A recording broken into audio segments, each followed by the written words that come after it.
Hello and welcome to the Eating Disorder Therapist podcast. This is a podcast to help you find peace with food and overcome disordered eating.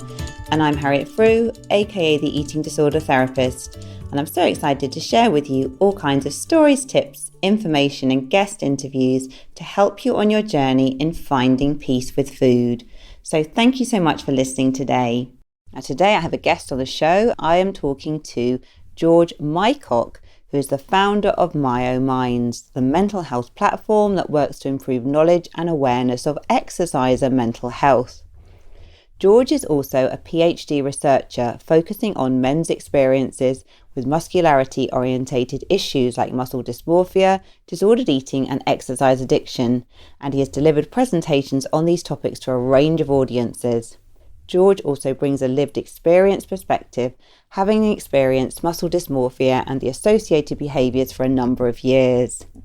In the podcast today, George is going to be talking about his research into this fascinating area. He's going to be exploring muscularity-oriented issues in men and the link between masculinity and these behaviours. He's going to talk about how the fitness community can feed into poor help-seeking behaviour for this distress. He's going to explore the link between muscle dysmorphia and suicidal ideation. And he's going to explore the lack of help available for men with muscularity-oriented issues and what needs to change. So this is a fascinating topic, something that definitely hasn't been talked about enough on this podcast at all. So I'm really looking forward to speaking with George today. Let's get to the conversation. Hi, George, and thank you so much for coming on the podcast today. Hi, Harriet. Thank you for having me. So, George, can I firstly get you to introduce yourself, please, to the listeners? Yeah, absolutely. So my name is George. I am the founder of MyoMinds, which is a mental health organization that works in exerciser mental health. So we do stuff on body dysmorphia, on exercise addiction, and also eating disorders, and what we're going to be talking about today. And I'm also a PhD student at the University of Worcester, where I'm studying muscularity-oriented issues in men. Okay, fantastic. So, George, I know you came to all of this sort of area of work from your own personal experience. So would you be happy just to share a little bit about your story, please? Absolutely, yes. I feel like every time I answer this question, it varies from a 2-minute answer to a 35-minute answer. So I'll try and go somewhere in the middle. So my experience mostly started when I was about 13 years old, where I was obsessed with rugby and I was big into rugby. It was everything I spoke about, everything I did. And the reason I did that was because I felt like it was my responsibility as a young boy to show these behaviors that I'd been shown to be manly and be masculine. And I thought, if I want to be a man when I grow up, I have to be tough and strong. And, playing rugby was something that I was shown from my dad to be a way of doing that.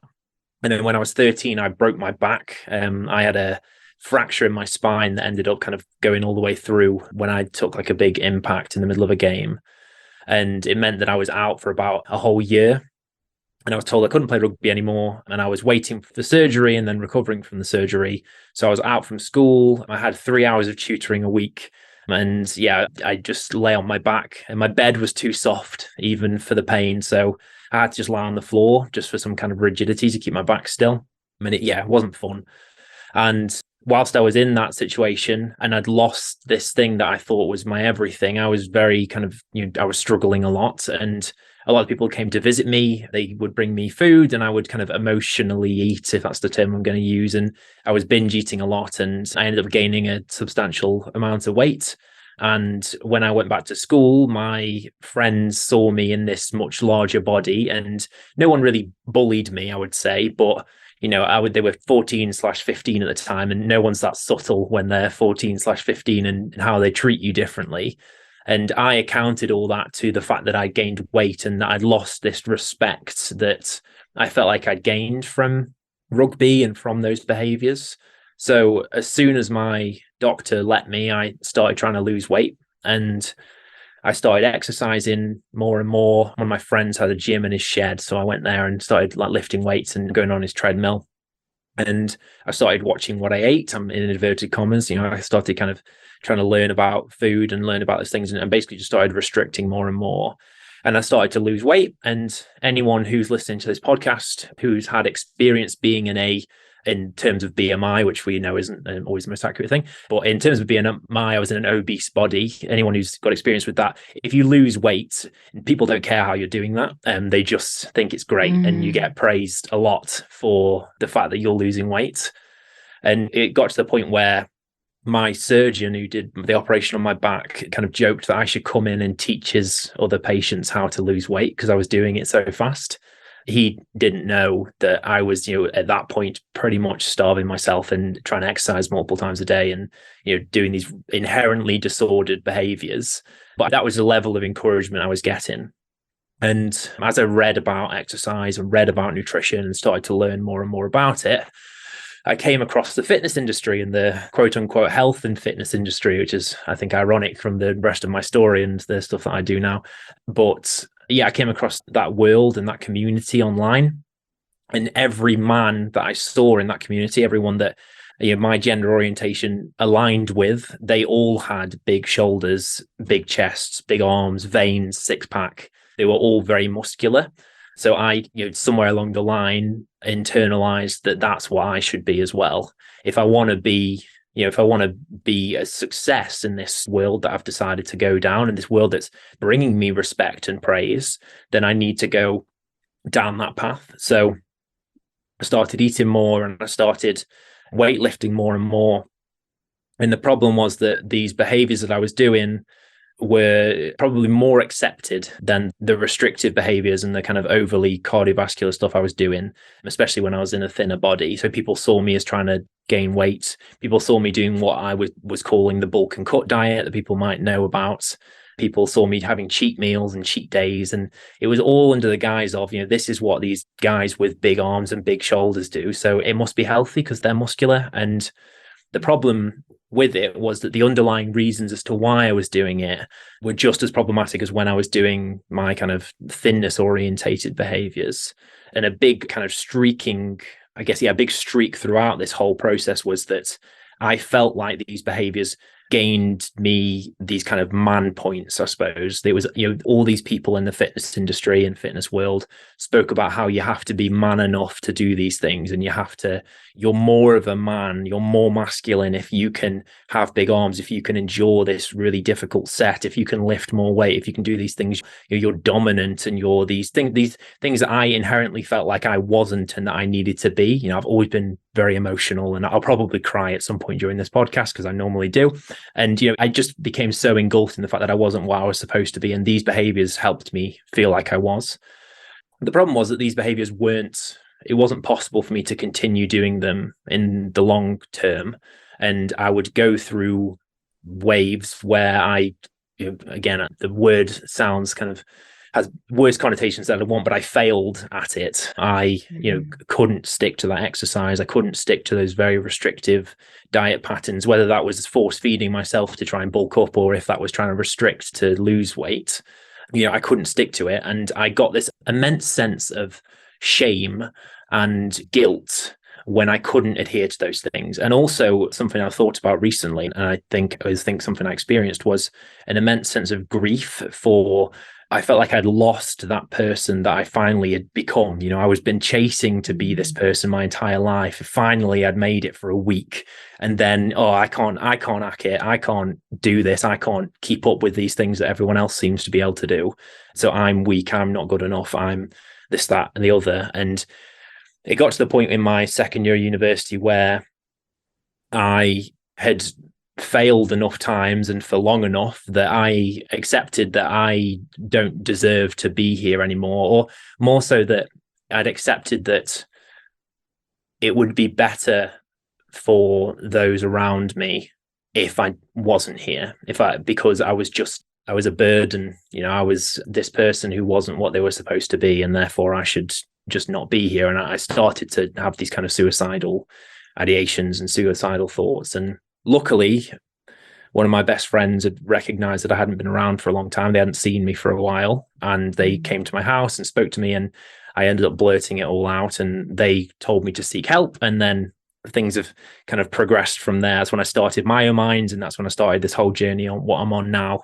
So yeah, I think I've kept that between 2 and 35 minutes. So hopefully success.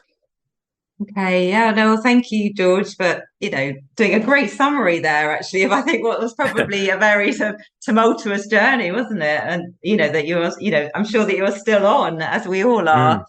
But what's so interesting as well is, I think initially I was thinking you were sort of talking about you were in this sort of larger body, and then you obviously lost weight, and you received so much praise and validation for that, didn't you? Which I think, still something that is just so toxic in our culture, isn't it? And how, many people still do not realize just how detrimental that can be.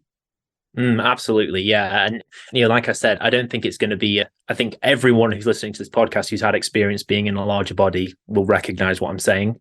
People constantly say, oh, have you lost weight? Or, how's people are constantly kind of aware of what you're eating and aware of how much you're moving or sitting or what you're wearing. At least that's what it feels like when you're in that body anyway. That's what I felt. And maybe that was some of my own anxieties coming out. But I think it's, from people I've spoken to, I think it's kind of a common feeling that people in those bodies can experience. And did you ever realize at the time that maybe your eating had become a bit disordered when you were sort of in that initial phase of the rapid weight loss and starving yourself and doing a lot of cardio? Did you have any alarm bells going off at that stage, or did you think you were just being healthy? I think I thought I was just being healthy. I had an immense sense of I had this very kind of large sense of, I guess, arrogance is the word that I can use for this, in that I was right. Like the stuff I was doing, because I've always been very, I'm doing a PhD now. I've been very inquisitive, and I like reading about things and learning about things. And again, I think I wasn't quite engulfed in the fitness world, but I was engulfed in the dieting and the exercising world somewhat. And I was reading about it online, and I just got to the point where, everyone was talking about how losing weight helps all these health benefits, and everyone was talking about how exercise gives you all these health benefits. So I had this almost unlimited amount of what I thought was evidence that what I was doing was right. And again, the clinicians around me were all giving me praise, to the point where, like I said, one of them told me I should come and teach the other people how to do it. So I was getting so much positive feedback that I don't think it really crossed my mind. Or if it did, I think I would have then just been like, oh, well, that's wrong because all these people are giving me this praise, so I can't be wrong. Yeah, it's so helpful, isn't it? I think for you just even to say that out loud, about almost, looking back and realizing you almost had this sort of arrogance about it because of, I guess you were so sort of validated, weren't you? The world was kind of reflecting back to you that you were doing the right thing. And I think this is what's so confusing, isn't it, with eating disorders sometimes, because of, I think many people, if they're really open and honest with themselves, can recognize that maybe in the earlier stages, particularly, they maybe felt a sense of superiority or arrogance or on the kind of moral high ground, that they were sort of doing the right thing. They could perhaps do something better than other people. And that's very seductive, isn't it? Yeah, and I think opening or facing up to that and recognizing that as a thing that you experience is really important, because then you can start to question it. Because it's so powerful, thinking that you're superior to other people is a real thing that a lot of us experience, especially if you have an eating disorder. I'm no clinician, so I can't say for certain, but I know from all the people I speak to on my podcast and all the people that I've spoken to just through my lived experience work and different things, I think a lot of people resonate when I say that I just felt like I knew better than everyone else. And I felt like everyone else was just wrong. And I had that arrogance of, if someone questioned me, I always kind of did an eye roll and yeah, all right, you just haven't read all the things I've read, you don't quite get what I'm going for. And I pushed away the rest of society into this world of they don't quite get it. And again, that was further, I think, exacerbated by the fitness community, because so much of that, at least the kind of hypermuscularity side that I was in, but I think in general, so much of that is about, were the others, in the fitness community, were the term freak is a term of endearment in the bodybuilding community, in the hypermuscularity world, we're freaks, we're so different from the rest of society. They don't understand us. And that's so common in these fitness worlds, and maybe not to that much of an extreme, but there's a lot of, your friend, you'll see memes and videos of people saying, your normal friends thinking what you're eating is weird, but you there with your microwave meal and stuff, everything's about how you're different and that's good, or, you're superior because of that. Yeah, no, so it's so confusing, isn't it? It's so easy not to realize you have a problem. So obviously, when you were going into that sort of whole world, I guess at some point, as your research is very much showing, that you were sort of like falling into perhaps muscle dysmorphia, disordered eating, and exercise addiction. So yeah, I guess how do people know when they're crossing that line? Because it's sometimes hard to know, isn't it? When is it sort of healthy and when is it becoming obsessive? Yeah, that's the ultimate question, isn't it? And I guess, I want to say here and that I am coming from a researcher perspective and a lived experience perspective. I'm not a clinician, so please don't say, anyone think that I am saying anything out of, from a clinical perspective, because I don't know what I'm talking about with that stuff.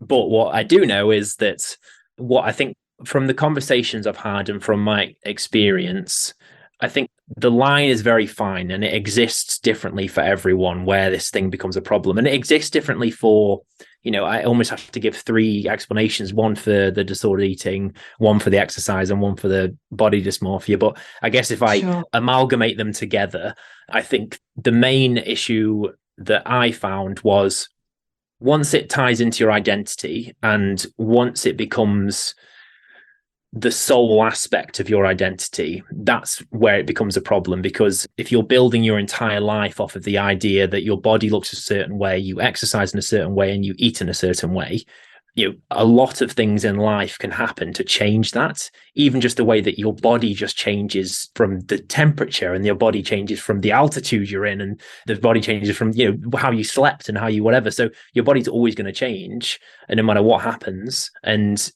so if your identity is built onto that, it's always going to fail, again, in inverted commas. And the same with food and with exercise, things get in the way. We just had COVID, that was a big get in the way moment, very extreme version of it. But, little things are going to happen all the time that are going to get in the way of those things. So if it becomes who you are, that's a very dangerous place to be in. But again, it's kind of infinitely complicated, isn't it? Because then am I saying that being a professional bodybuilder is inherently disordered? And I did a whole podcast on this. I've done two now, pretty much. So it's about 4 hours in total of discussion about whether this is the case. So it's not something that I can sum up easily. But yeah, I think it's something to do with that idea of, can you exist out of that identity and feel okay? And I think often people can find themselves in a position where that's not the case. And maybe often is the wrong word, but sometimes. Yeah, no, I think it's so interesting, actually. I'm sort of thinking of Christopher Fairbairn's work, where he sort of, you draw out sort of pie charts of your identity and your worth, and you're looking at different aspects of your life and how much of it is related maybe to work, friendship, hobbies, or whatever. Like what you're saying here, when how you look or your body composition or how you eat just becomes so tied to your identity, that is when it can become quite problematic, can't it? Because it like you're saying, it's really, really hard to win when you're defining yourself so sort of on those sort of very narrow variables. Yeah, and variables that can change through, almost an infinite amount of ways. There's so many things that can affect those variables. I think at some point you start to build your life around your fitness world rather than building your fitness ideas around your life. And I think that's when it becomes a problem. So you were talking earlier as well, like sort of starting off in your sort of, rugby and all the rest of it, and your sort of definition or how you perceived you needed to be masculine, I guess, and to have respect and be seen by your peers. So can you say a bit about the link between masculinity and these different behaviours? Yeah, so as we spoke about, and I mentioned before, my PhD is on muscularity-oriented issues in men, and a big part of that is looking at these relationships between masculinity and these muscularity-orientated issues. And it's something that in the research that's been done, it seems to be quite a common experience of men, and this is particularly cisgendered men as well. Imagine, and I've seen in some case studies that it also exists in trans men as well, but maybe slightly differently, and also in women in some of the stuff, but that would take a whole podcast, so I'll shut up there. But looking at men's experiences specifically, what we tend to see, and the paper I'm thinking of right now is by Dr. Christian Edwards, and then looking at masculine capital in men who have very high drive for muscle. So it's not inherently disordered, but it's very high to the point where the behaviors they're doing we could probably assume that they're disordered. What we often see in their life course analysis, so when the researchers asked these men about their life and got them to tell them about their life story, and what tends to come up is, and this aligns with my life quite well as well, is that when they're a child, they have some kind of old male figure that tells them what it means to be a man and what they're supposed to be as a young boy, as a man when they grow up. And then certain life events happen as they grow up that teaches them, or makes them at least internalize, that they're not that. So for me, it was being really tough, being able to kind of install fear into other people, because my dad was a big rugby player. He was, he constantly used to tell me about stories how he'd, split his eyebrow open in the middle of a game and they just put some Vaseline on it and then he'd go back on. And, this idea of toughness. And I used to get told all the time when we were down the pub when I was a kid, all these very large men would come over and tell me how they were all terrified of my dad when he used to play, and all these ideas. Then that's where I saw his respect. And, I'm not that. I've never been that person. Like I said, I've always been very emotional. I wasn't overly tough. I remember the first time I played rugby, someone tackled me and I cried and came off the pitch because I didn't want to play anymore. There was multiple times when I was playing where I tackled somebody else and I hurt them and I cried, and then I had to come off because I felt so bad that I hurt this other person. And I'd accepted, and then these people accept that they're not that. So they feel there's this discrepancy. The goal of masculinity is 100 and they feel they're at a 10. And then what happens is they try and find a way to renegotiate that for themselves. And one way that people tend to do that is through these muscularity-orientated behaviours. So people think that by having a big muscular body, as we tend to be shown in media in general, in movies and TVs and all sorts, that having big muscles makes you more of a man or makes you the better man. All the superheroes are all, big arms, six packs, etc. And this idea of that. So people adopt these behaviors. And also then as well, the behaviors that you do to become more muscular are often painted as masculine as well, like lifting weights. And, every Rocky movie, there's a montage of him lifting weights and muscles, and they're all filmed from the bottom looking up at him because he's so dominant and masculine, and all these connotations. So people take on these behaviors to try and renegotiate that. And the issue there again is that their identity is now consumed by these behaviors. I'm not what I'm supposed to be. These behaviors make me get closer to that. So I can't stop doing them. Otherwise, I'm not going to be what I need to be anymore. And again, you become dependent on it. Same that we see with exercise dependency and compulsive exercise and those kind of things. This need to do these things comes out. And that's where, this kind of masculinity ties into that. Yeah, gosh, it's fascinating, really fascinating stuff. So can I ask you, George, as well? Because I guess, I think relationships with like father, sons, just generally with our parents, whatever capacity, are so important, aren't they? Have you been able to sort of have conversations with your dad about sort of some of this? And has he been sort of open to that? Because I guess he would have come from a very different generation. Mental health wasn't really talked about, so many different influences. Yeah, I guess I'm quite lucky in that. So my dad it's not really lucky, I suppose, but when I was a kid, my dad was struggling with these behaviors, and he's also struggling with alcoholism quite badly throughout my childhood. And he ended up going to AA, Alcoholics Anonymous. Now he's been sober for, I think he's coming up to 13 years now. So he's doing considerably better now. And he actually now runs AA meetings and runs different things himself and helps people with addiction issues and different things all across kind of our local area where we come from.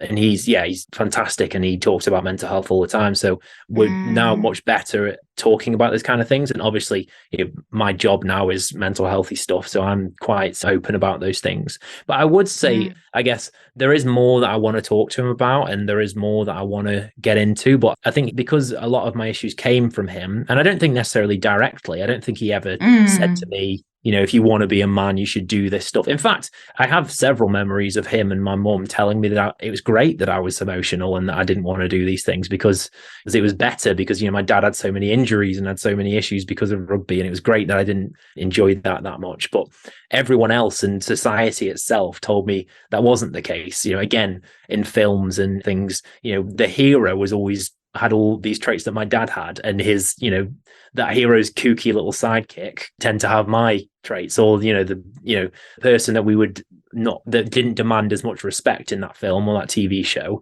tended to have more of my traits. Yeah, and I think that's where it kind of came from. So yeah, I would say I still want to work more on that and have more conversations with my dad about that, but we're definitely much better than it was. Yeah, well, that's incredible, actually. And, thank you as well for sharing your bit about your dad's story as well. And, sounds really inspiring as a family, all this, work you're doing in mental health. No, thank you. Yeah, my dad's amazing. He's one of my heroes, and yeah, he does amazing stuff. So I know something else that you sort of really acknowledge, that is within the fitness community, it's quite difficult, isn't it, for people to seek help for these different behaviours, disordered eating, exercise addiction, muscle dysmorphia, and they don't perhaps realise they have an issue. And perhaps can you say a bit more about that? Yeah, sure. And I think one of the issues is this idea of exercise is medicine, and quite rightly so. I'm not trying to denounce that that's a thing. There is a lot of evidence that exercise is really good for us in lots of different ways, but I think what's missing is there should be another sentence at the end of that says, but it can also be a problem if you're doing too much of it, or if you're relying on it. And I'm really proud that I've worked with Mind recently, and we released a couple films about developing healthy relationships with exercise, and also some guidance on their website as well. If you Google Mind developing healthy relationship with exercise, you can see it. And there's some guidance for the public and for the physical activity and sports sector and all these kind of things around those things. But the general message isn't that exercise could be a problem. So that's one of the issues straight away. And then I think also that the issue that tends to come from these worlds, at least from the analysis that people have done on social media or the Fitspiration, or kind of these muscle building websites, are some of the values that are pushed across. And often these values are something that I think aligns with the masculinity world that I was talking about, and I think is why these men that I'm researching are such an interesting population, because the fitness community also pushes the idea of pushing through pain and the enduring pain. No pain, no gain is the most classic phrase of the fitness world. That is, you're supposed to feel pain and it's a good thing. You're going to push through that. And that's the same in the masculine world. They talk a lot about that, and all the heroes do that. Also the idea of, lacking emotionality, and, you shouldn't be, you're weak if you show any kind of, if you're struggling through an exercise compared to someone who's going through it with ease. So, not having that kind of emotionality around it. And then the most kind of problematic one, I would say, that we see is the idea of, they call it battling the self in this article I'm thinking of, which is the idea that as a member of the fitness community, it's your responsibility that when your mind and body tell you need to slow down or you need to quit, that you should push through that, because it's just weakness leaving the body, or it's, all these phrases again, this idea that, if you feel something negative, it's just your body trying to stop you, and it can go further and you need to push it further. There's also the thing of, like, people say how the body can go so much further than the mind ever will and stuff like that. Your mind will try and get you to stop, but you have to keep going.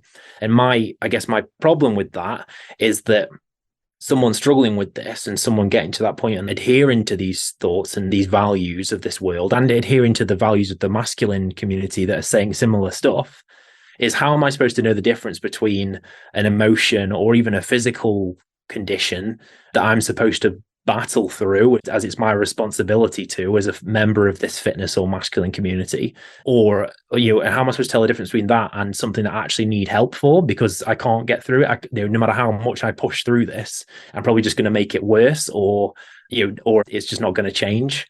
And that's where I was at, where I felt negative, and I felt I felt down, and I felt upset, and I felt all these horrible feelings. But I just thought it was, these thoughts and feelings that I was told I was going to get, but I was just I was too weak to ignore them. And I just had to get the courage up to ignore them again, and get back to the gym and get back to training and trying to get bigger, because it was just that. It was what all these people warned me was going to happen. So why would I bother getting help? Like, that was the point, was I was supposed to feel this way.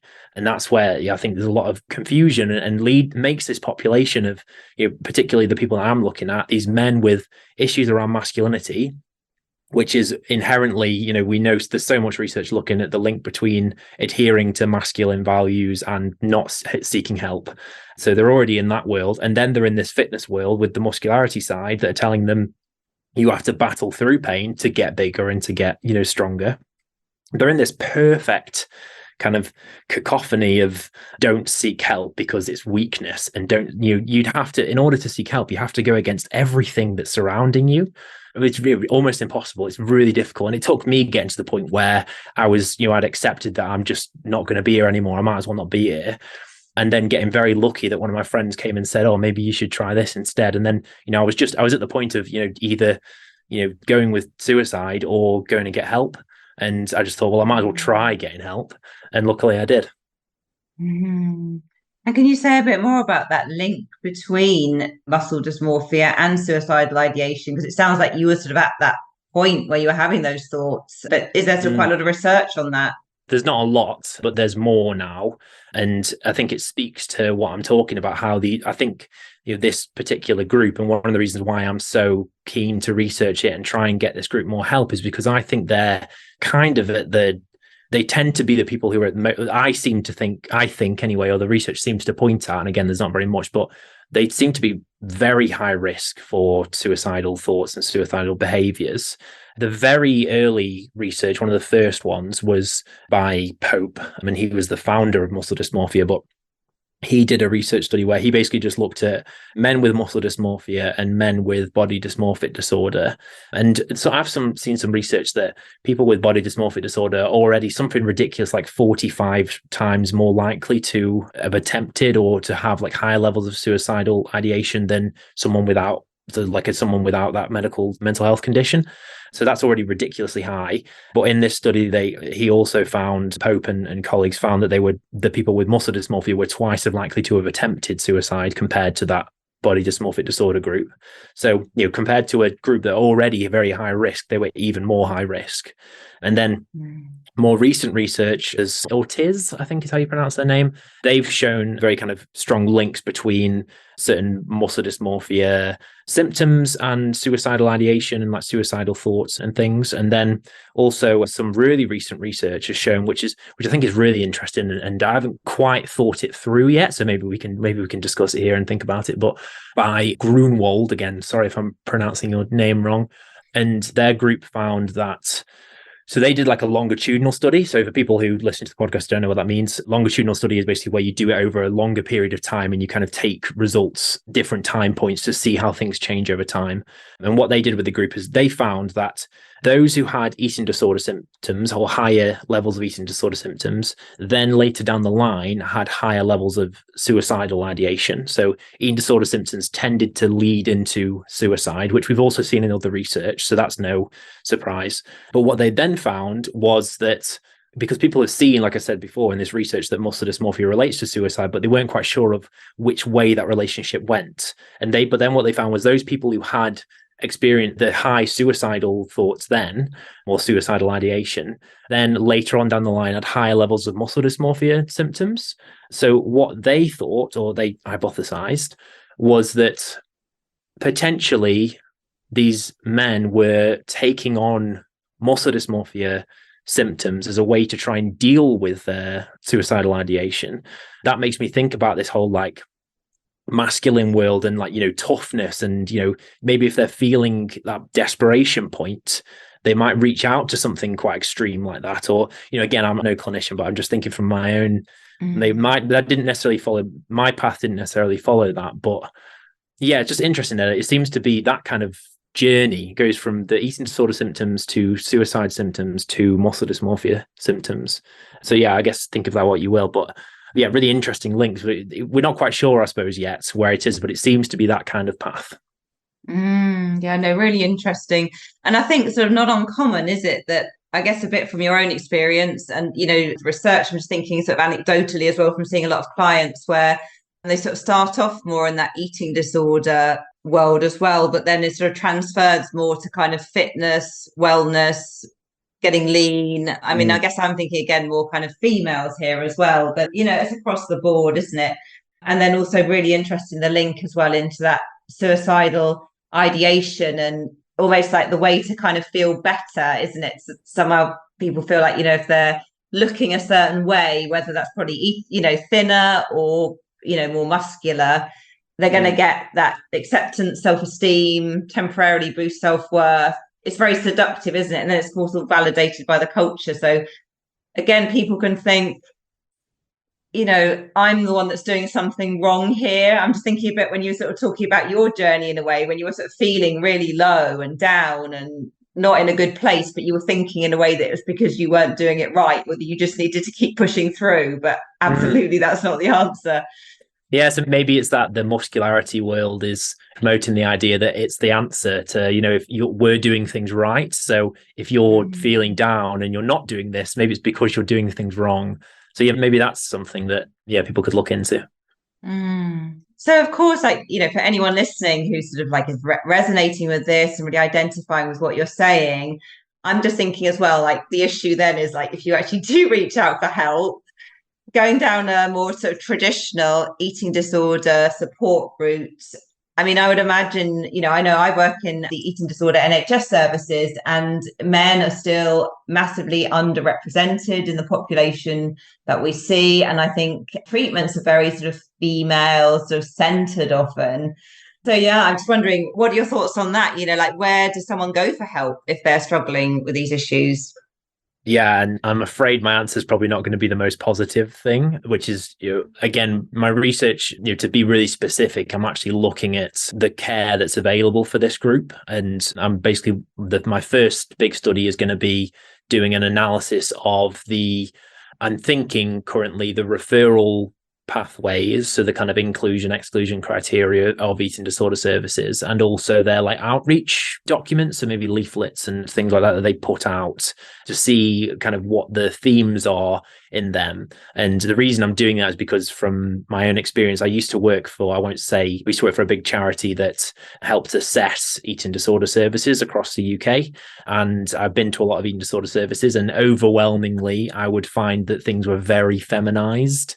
And, again, I'm using these feminine and masculine terms, which, there is a whole theory around that. I am being very stereotypical here. I'm just going to acknowledge that. I do teach about these kind of things when I'm during my PhD and with some master's students recently. So I do understand they're more nuanced than this, but there's not enough time in this podcast to probably explain those. But they're just thinking stereotypically, these words tend to be very feminized, and especially in the sense that, and it kind of makes sense because a lot of the patient population, as you said, tend to be people who identify as women and maybe identify with the like more feminine traits.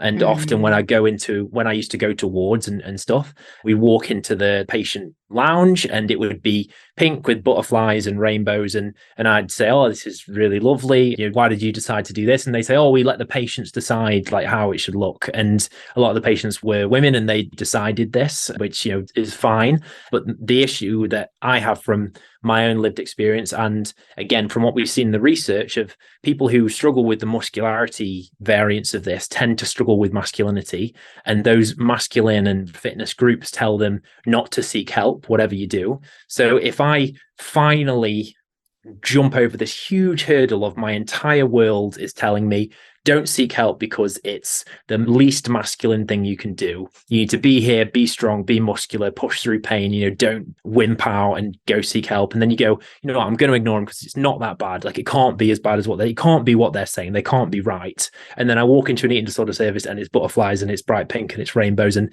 it's the exact opposite of this masculine thing that I was trying to adhere to. And again, being very stereotypical, but for me and for a lot of the people who are going down that traditional masculine ideal or trying to go towards that, that's really scary. And obviously in an ideal world, what we'd say is that masculinity and femininity don't need to adhere to male and female, and they're made up concepts. And you should just accept whatever you feel like is what you should do. And obviously that's in an ideal world. But I often think when we take the option of, well, these men just shouldn't adhere to these traditional masculine roles because that's silly and we're past that now. But that's like saying, from my point of view, that's like saying to someone depressed that they should just look on the bright side. Or, it's like someone saying to someone with an eating disorder, like, why don't you just eat a bit more or eat a bit less? Like, it doesn't work that well. Like, it's so ingrained and so internalized in these people's identities that actually if we you try and not embrace, but I guess embrace is the term. If we try and bring them in a little bit and say, look, we're using words like strength, and we're a bit more gender neutral, and we're a bit more kind of accepting of anyone. And then we can move them towards these more, less kind of binary and more kind of emotion focused ways of coping with things, and these things that they would be probably scared of doing because it's not quite as blunt. It's not just now you've stopped, now you're going to get help. You have to just give up everything that you ever believed in or thought of. Let's guide them in. And I've kind of gone I've gone down a very big path here from your original question, which I think was about help seeking. But yeah, I guess I'm kind of answering in a sense that I think things need to change massively. It makes it difficult for people to reach help. But then also, I'll show up in a second, but also another part of this, which I think is something that a lot of people are calling on. And I think it's changing in some eating disorder services, or at least it seemed to when I used to go to them, was that BMI was a thing that people would have, you'd have to meet a certain BMI to get help. And I think there are certain services that are working against that now. But again, if you're in a muscular body, no matter how low body fat levels you get, you're going to be in a normal or even overweight or more body. And that's going to mean that you immediately just can't get help for what would be, an eating disorder really, or something that you'd need to get help for from an eating disorder perspective. So it makes it this incredibly difficult position to be in. So part of what I'm doing with my research is I'm trying to highlight these gaps and hopefully come up with and write out an argument as to why services should be engaging in these things more and trying to help this group get help, because I think actually it's a big chunk of people that really need help. Yeah, no, thank you so much for sharing that, George. And I think you're doing incredible work by sort of doing the research, spreading the word, your podcast, what a great resource, just kind of getting these messages out there, because I think people just need to hear these messages now, don't they? And I think people are generally much more receptive and open now. So the tide is turning, isn't it? Although there's a lot of work to do. Yeah, absolutely. I think people are starting to be more understanding of these kind of things, and more people are coming forward with these kind of experiences. And yeah, so I think that's helping a lot. So George, where can people find you? They want to sort of find out about your research, your website, etc. Yeah, so I think you can pretty much Google my name if you want to, which is George Mycock, which is a very embarrassing last name. Well, let's bring that to light. But yeah, you can Google my name, or if you Google MyoMinds, you can find the MyoMinds website, which is MyoMinds.com or .co.uk, works for the website. And then you can go through the social media channels there as well. You can contact me via the MyoMinds website or via the social media channels. You can also find me on the University of Worcester website, I think. I think they've uploaded my profile now, so you should be able to find me on there as well. And you can email me via my student email on that as well. Hey, fantastic. Well, I should make sure that all those details in the show notes. Well, thank you so much, George, for coming on the podcast today. Yeah, really appreciate your sharing such a lot of great information and wisdom in there. Yeah, just really appreciate your time. Thank you so much. Thank you so much for having me. So I hope you enjoyed this conversation just as much as I did. Do go and check out all of George's info in the show notes. If you're not following me already, do seek me out on Instagram at the eating disorder therapist _. And for further support with your relationship with food, do go to the eatingdisordertherapist.co.uk. If you enjoy this podcast, I would be so grateful if you'd follow, rate and review, as it helps it reach so many more listeners. Thank you so much for listening today, and I look forward to sharing another podcast episode with you very soon.